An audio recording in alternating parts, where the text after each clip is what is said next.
8월 1일 토요일 부산진 오늘의 묵상입니다. 오늘의 말씀은 이사야서 16장 1절부터 14절까지 말씀입니다. 너희는 이 땅 통치자에게 어린 양들을 들이되 셀라에서부터 광야를 지나 딸 시온산으로 보낼지니라.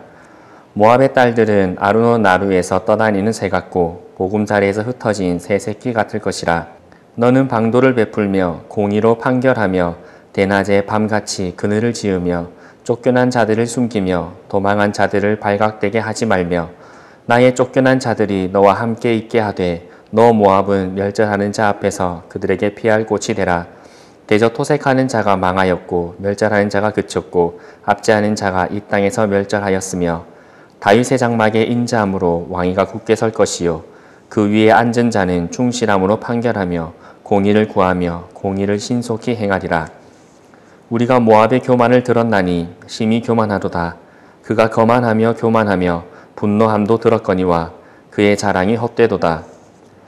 그러므로 모압이 모압을 위하여 통곡하되 다 통곡하며 길하렛의 건포도 떡을 위하여 그들이 슬퍼하며 심히 근심하리니 이는 헤스본의 밭과 신마의 포도나무가 말랐습니다.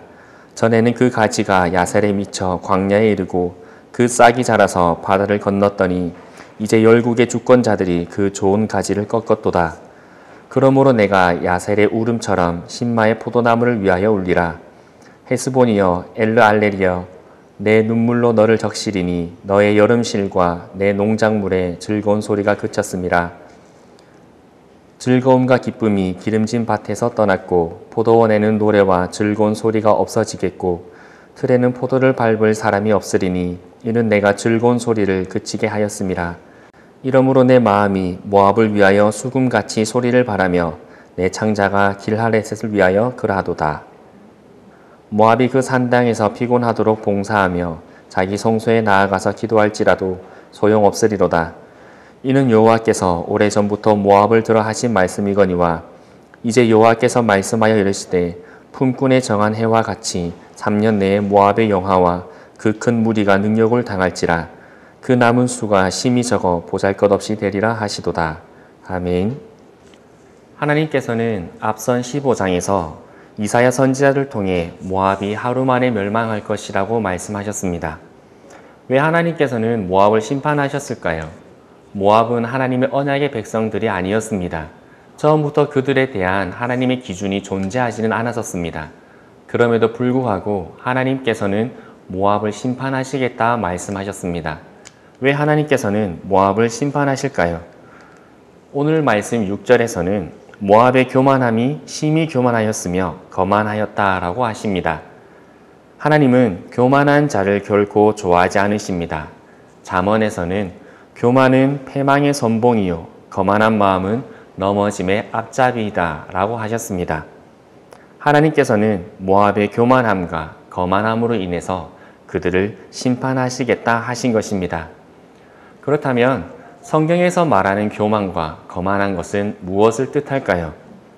단순히 무엇인가를 자랑하는 것을 교만이라고 성경은 말하지 않습니다. 성경에서의 교만은 내 삶에서 더 이상 하나님과 상관없는 것들이 생기기 시작하는 것이 바로 성경에서 말하는 교만입니다.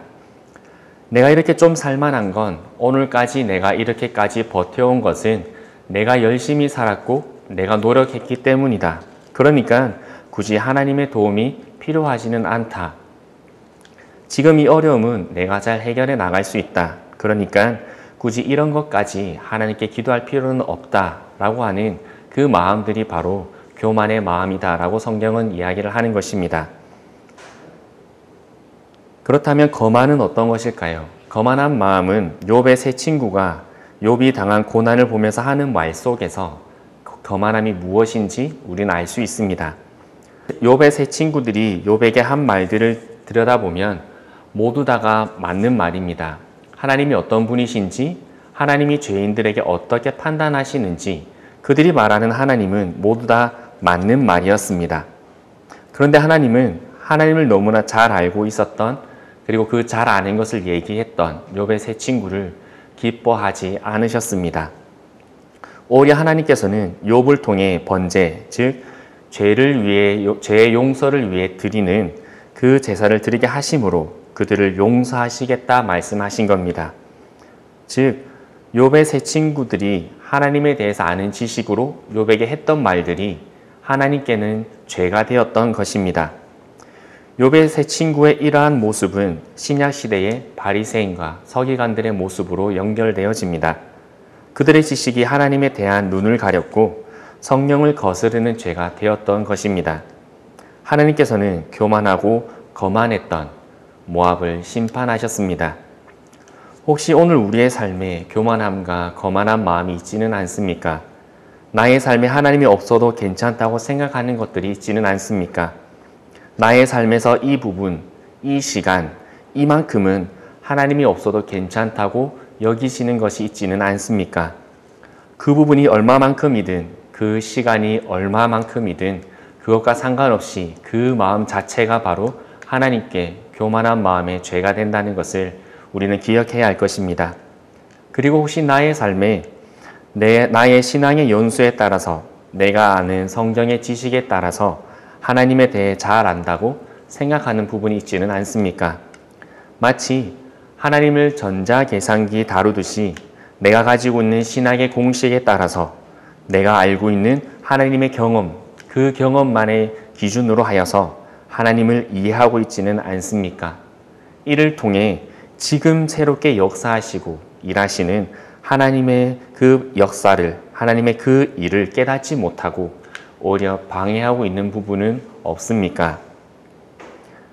오히려 그것이 성령을 거스르는 죄가 되고 있지는 않습니까? 하나님께서는 교만한 자를 결코 가까이 하지 않으십니다. 하나님께서는 교만한 자를 살펴보시고 그들을 낮추시며 넘어지게 하시고 그 집을 허무신다라고 말씀을 하십니다. 오늘 이사야 선지자를 통해서 모압에 대한 심판의 이 말씀을 통해 우리의 신앙을 다시 한 번 더 돌아보기를 원합니다. 만약 나의 삶에 교만함과 거만함이 있다면 우리는 주저 말고 하나님께 돌아가야 할 것입니다. 하나님께서는 언제나 회개하고 돌아오는 자들에게 긍휼을 베풀어 주시는 분이십니다. 오히려 긍휼을 베풀어 주시기보다 그들이 돌아오기를 기다리시며 긍휼을 준비하시는 분이 바로 우리 하나님이십니다. 그 하나님의 은혜와 사랑의 증거가 바로 독생자 예수 그리스도이십니다. 그래서 주님께서는 십자가에 달리실 때에 만인을 위해서, 만인의 죄의 용서를 위해서 흘리는 나의 피다라고 말씀을 하셨습니다. 그렇기에 아직 하나님의 심판이 나의 삶에 이르기 전 여전히 나의 삶에서 하나님의 말씀이 들려지고 하나님의 말씀을 깨달을 수 있는 이때에 우리는 내 신앙의 교만함과 거만한 마음을 되돌아보고 하나님께로 겸손함으로 나아갈 수 있어야 할 줄 믿습니다. 오늘 하루 우리의 신앙을 돌아보기를 원합니다. 교만함을 낮추시고 거만한 마음을 꺾음으로 말미암아 다시 한번 더 하나님의 은혜와 긍휼 속으로 나아가는 우리 모든 부산진교회 성도님들 되시기를 주님의 이름으로 소망합니다.